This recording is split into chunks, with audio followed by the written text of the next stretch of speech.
You ask Tiger to solve. This deals with linear equations with one unknown. The final result is x equals 15. Let's solve it step by step. Simplify the expression. Group like terms. Simplify the arithmetic. Swap sides.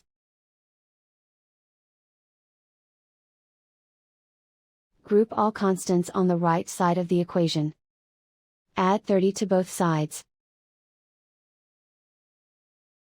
Simplify the arithmetic.